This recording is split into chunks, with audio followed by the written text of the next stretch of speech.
ಮಣ್ಣಿನ ಮಕ್ಕಳ ಕಣ್ಣಲ್ಲಿ ಬೆಳಕು, ನೇಗಿಲ ಗೂಡಲು ಮಾಹಿತಿ ಬೇಕು.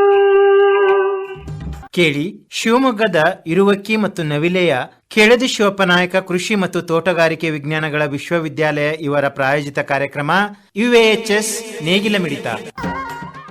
ನಮಸ್ಕಾರ ರೈತ ಬಾಂಧವರೇ, ನಾನು ಡಾಕ್ಟರ್ ನಾಗರಾಜಪ್ಪ ಅಡವೆಪ್ಪರ್ ಅಂತ ಕೆಳದಿ ಶಿವಪ್ಪನಾಯಕ ಕೃಷಿ ಮತ್ತು ತೋಟಗಾರಿಕಾ ವಿಜ್ಞಾನಗಳ ವಿಶ್ವವಿದ್ಯಾಲಯದಲ್ಲಿ ಅಡಿಕೆ ಸಂಶೋಧನಾ ಕೇಂದ್ರದ ಪ್ರಾಧ್ಯಾಪಕ ಹಾಗೂ ಮುಖ್ಯಸ್ಥನಾಗಿ ಕಾರ್ಯನಿರ್ವಹಿಸ್ತಾ ಇದ್ದೀನಿ. ಇವತ್ತು ಹಣ್ಣಿನ ಬೆಳೆಗಳಲ್ಲಿ ಹೆಚ್ಚು ಸಾಂದ್ರ ಬೇಸಾಯ ಈ ವಿಚಾರದ ಕುರಿತು ಕೆಲವು ಮಾಹಿತಿಯನ್ನು ತಮಗೆ ಹಂಚಿಕೊಳ್ಳಿಕ್ಕೆ ಇಷ್ಟಪಡ್ತೀನಿ. ಹಣ್ಣಿನಲ್ಲಿ ಬೆಳೆಗಳಲ್ಲಿ ಹೆಚ್ಚು ಸಾಂದ್ರ ಬೇಸಾಯ ಇದು ಮೊಟ್ಟ ಮೊದಲು ಶೀತ ವಲಯದ ಹಣ್ಣಿನ ಬೆಳೆಗಳಲ್ಲಿ ಆರಂಭ ಮಾಡಿದರು. ತದನಂತರದಲ್ಲಿ ಇದು ಈಗ ಉಷ್ಣವಲಯ ಹಾಗೂ ಸಮಶೀತೋಷ್ಣ ವಲಯದ ಬೆಳೆಗಳಲ್ಲಿ ಸಹಿತ ನಾವು ಅಳವಡಿಸ್ಕೊಳ್ತಾ ಇದ್ದೀವಿ. ಇದರ ತಾತ್ಪರ್ಯ ಇಷ್ಟೇ, ಕಡಿಮೆ ಕ್ಷೇತ್ರದಲ್ಲಿ ಹೆಚ್ಚು ಗಿಡಗಳನ್ನು ಬೆಳೆದು ಕಡಿಮೆ ಅಂತರದಲ್ಲಿ ಬೆಳೆದು ಹೆಚ್ಚು ಉತ್ಪಾದಕತೆಯನ್ನು ಮಾಡುವಂಥದ್ದು. ನಂತರದಲ್ಲಿ ಇದು ನಾನು ಹೇಳಿದ ಹಾಗೆ ಉಷ್ಣವಲಯ ಸಮಶೀತೋಷ್ಣ ವಲಯದ ಹಣ್ಣಿನ ಬೆಳೆಗಳಲ್ಲಿ ಸಹಿತ ಮಾಡ್ತಾ ಇದ್ದೇವೆ. ಈ ಪ್ರಕ್ರಿಯೆ ಅನೇಕ ಅಂಶಗಳ ಮೇಲೆ ಅವಲಂಬಿತವಾಗಿರ್ತದೆ. ಮತ್ತು ನಾವು ಬೆಳೀತಿರುವಂಥ ಕ್ಷೇತ್ರ, ಹಣ್ಣಿನ ತಳಿಗಳು, ನಾವು ಯಾವ ಬೇರು ಸಸಿಯನ್ನು ಉಪಯೋಗ ಮಾಡ್ತಾ ಇದ್ದೀವಿ ಅಂದರೆ ರೂಟ್ ಸ್ಟಾಕ್, ಮತ್ತು ಸಯಾನ್ ಯಾವ ಕಡ್ಡಿಗಳನ್ನು ನಾವು ಗಿಡಕ್ಕೆ ಗ್ರಾಫ್ಟ್ ಮಾಡಲಿಕ್ಕೆ ಉಪಯೋಗ ಮಾಡ್ತಾ ಇದ್ದೀವಿ, ವಾತಾವರಣ, ಕೂಲಿ ಕಾರ್ಮಿಕರ ಲಭ್ಯತೆ, ಮಾರುಕಟ್ಟೆ ವ್ಯವಸ್ಥೆ, ಇದು ಅಲ್ಲದೆ ಇನ್ನಿತರೆ ಅನೇಕ ವಿಚಾರಗಳ ಮೇಲೆ ಈ ಹೆಚ್ಚು ಸಾಂದ್ರ ಬೇಸಾಯವನ್ನು ನಾವು ನಿರ್ಣಯವನ್ನು ತಗೋಬೇಕಾಗ್ತದೆ. ಯಾಕೆ ಮಾಡಬೇಕು ಅಂತ ರೈತರಲ್ಲಿ ಇದು ಪ್ರಶ್ನೆ ಬಂದರೆ, ನೋಡಿ, ಇದು ಇಳುವರಿ ಬೇಗ ಬರಲಿಕ್ಕೆ ಸಹಾಯಕ ಆಗ್ತದೆ, ಗುಣಮಟ್ಟದ ಇಳುವರಿಯನ್ನು ತಗೊಳ್ಳಿಕ್ಕೆ ಸಹಾಯಕ ಆಗ್ತದೆ, ಮತ್ತು ಕಡಿಮೆ ಖರ್ಚು, ಅಲ್ಲದೆ ಸಂಪನ್ಮೂಲಗಳ ಸದ್ಬಳಕೆ ಸರಿಯಾಗಿ ಆಗಬೇಕು ನಮಗೆ. ಅವೆಲ್ಲ ಅಂಶಗಳಲ್ಲಿ ಈ ಒಂದು ಹೆಚ್ಚು ಹಣ್ಣಿನ ಸಾಂದ್ರ ಬೇಸಾಯ ಪ್ರಮುಖವಾಗ್ತದೆ. ಇದರಲ್ಲಿ ಗಿಡಗಳ ಆಕಾರ ನಿಯಂತ್ರಣೆ ಬಹಳ ಮುಖ್ಯ. ಯಾಕಂದರೆ ನಾವು ಸಾಮಾನ್ಯವಾಗಿ ಏನು ನಾವು ಉದಾಹರಣೆಗೆ ಮಾವನ್ನು ತಗೊಂಡ್ರೆ ಯಾವ ಥರನಾಗಿ ನಾವು 8 ಮೀಟ್ರು 8 ಮೀಟ್ರು 10 ಮೀಟ್ರು 10 ಮೀಟ್ರು ಅಂತರದಲ್ಲಿ ಬೆಳೀತೀವಲ್ಲ, ಹಾಗೆ ಬೆಳೀಲಿಕ್ಕಾಗಲ್ಲ. ಇಲ್ಲಿ ಆಕಾರವನ್ನು ಎಷ್ಟು ಬೇಕು ಅಷ್ಟೇ ನಾವು ನಿರ್ಣಯವನ್ನು ಮಾಡ್ಕೊಳ್ಬೇಕಾಗುತ್ತೆ. ಆ ಉದ್ದೇಶದಿಂದ ಗಿಡ್ಡ ಜಾತಿಯ ಸಸಿಗಳನ್ನು ತಗೋಬೇಕು.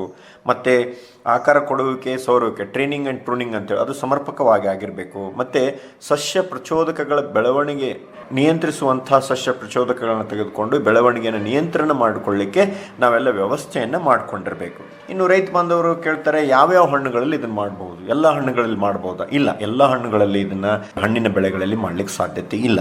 ಇದನ್ನು ನಾನು ಹೇಳಿದ ಹಾಗೆ ಶೀತ ವಲಯದ ಹಣ್ಣುಗಳಾದ ಸೇಬಿನಲ್ಲಿ ಮಾಡ್ಬೋದು, ಮತ್ತು ನಮ್ಮ ಉಷ್ಣವಲಯದ ಹಣ್ಣು ಮಾವಿನಲ್ಲಿ ಮಾಡ್ಬೋದು, ಮತ್ತು ಬಾಳೆಯಲ್ಲಿ ಮಾಡ್ಬೋದು, ಮತ್ತು ಗೋಡಂಬಿಯಲ್ಲಿ ಮಾಡ್ಬೋದು, ಅಲ್ಲದೆ ಸೀಬೆ, ಇತ್ತೀಚೆಗೆ ಅನೇಕ ಜನ ಸೀಬೆಯಲ್ಲಿ ಇದನ್ನು ಮಾಡ್ತಾ ಇದ್ದಾರೆ. ಮಾವಲ್ಲಿ ಮಾಡುವಾಗ ನಾವು ಇದನ್ನು 3 ಮೀಟರ್ 3 ಮೀಟರ್ ಅಂತರದಲ್ಲಿ ಅಥವಾ 5 ಮೀಟರ್ 5 ಮೀಟರ್ ಅಂತರದಲ್ಲಿ ಮಾಡ್ಬೋದು. ಸೀಬೆಯನ್ನು 2 ಮೀಟರ್ 2 ಮೀಟರ್ ಅಂತರದಲ್ಲಿ ಮಾಡ್ಬೋದು. ಬಾಳೆಯನ್ನು 4 ಅಡಿ 4 ಅಡಿ ಆ ಅಂತರದಲ್ಲಿ ಮಾಡ್ತಾರೆ.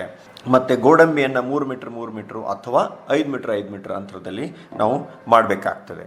ಇನ್ನು ಇನ್ನೊಂದು ರೈತರು ಕೇಳ್ತಾರೆ, ಏನು ಸರ್ ಎಲ್ಲ ನಾವು ತಳಿಗಳನ್ನು ಆ ಮಾವಿನಲ್ಲಿ ಎಲ್ಲ ತಳಿಗಳನ್ನು ಹೆಚ್ಚು ಸಾಂದ್ರ ಬೇಸಾಯದಲ್ಲಿ ಮಾಡಬಹುದಾ? ಇಲ್ಲ, ಕೆಲವೇ ತಳಿಗಳನ್ನು ಮಾವಿನಲ್ಲಾಗಲಿ, ಸೀಬೆಯಲ್ಲಾಗಲಿ, ಗೋಡಂಬಿಯಲ್ಲಾಗಲಿ, ಬಾಳೆಯಲ್ಲಾಗಲಿ ಕೆಲವೇ ತಳಿಗಳು ಏನು ಶಿಫಾರಸು ಇರ್ತವೆ ಅವನ್ನಷ್ಟೇ ನಾವು ಮಾಡಬೇಕಂತ ಹೇಳ್ತೀನಿ. ಮತ್ತು ವಿಶೇಷ ಆದ್ಯತೆ ಕೊಡಬೇಕಾದಂಥ ಅಂಶಗಳಂದರೆ ಇಲ್ಲಿ ಸಸ್ಯ ಸಂರಕ್ಷಣೆಗೆ ಹೆಚ್ಚು ಆದ್ಯತೆಯನ್ನು ಕೊಡಬೇಕಾಗ್ತದೆ.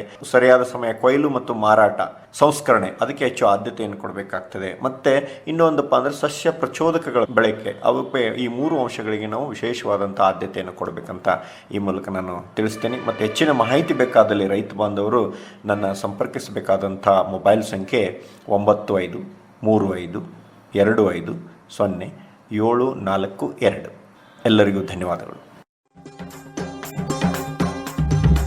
ಇದುವರೆಗೆ ಶಿವಮೊಗ್ಗದ ಇರುವಕ್ಕಿ ಮತ್ತು ನವಿಲೆಯ ಕೆಳದಿ ಶಿವಪ್ಪನಾಯಕ ಕೃಷಿ ಮತ್ತು ತೋಟಗಾರಿಕೆ ವಿಜ್ಞಾನಗಳ ವಿಶ್ವವಿದ್ಯಾಲಯದ ಪ್ರಾಜೆಕ್ಟ್ವದ ಅಡಿಯಲ್ಲಿ ಆಕಾಶವಾಣಿ ಭದ್ರಾವತಿ ಕೇಂದ್ರದಲ್ಲಿ ಸಿದ್ಧಪಡಿಸಲಾದ ಕೃಷಿ ಮತ್ತು ಕೃಷಿ ಅವಲಂಬಿತ ವಿಷಯಗಳ ಜ್ಞಾನ ತುಂಬುವುದಕ್ಕಾಗಿಯೇ ಇರುವ ವಿಶೇಷ ಕಾರ್ಯಕ್ರಮ UAHS ನೇಗಿಲ ಮಿಡಿತ ಆಕಾಶವಾಣಿ ಭದ್ರಾವತಿ, ಚಿತ್ರದುರ್ಗ ಮತ್ತು ಮಂಗಳೂರು ಕೇಂದ್ರದಿಂದ ಏಕಕಾಲಕ್ಕೆ ಪ್ರಸಾರವಾಯಿತು. ಪ್ರಸ್ತುತಿ ಡಾಕ್ಟರ್ SM ಸುಧಾಕರ್.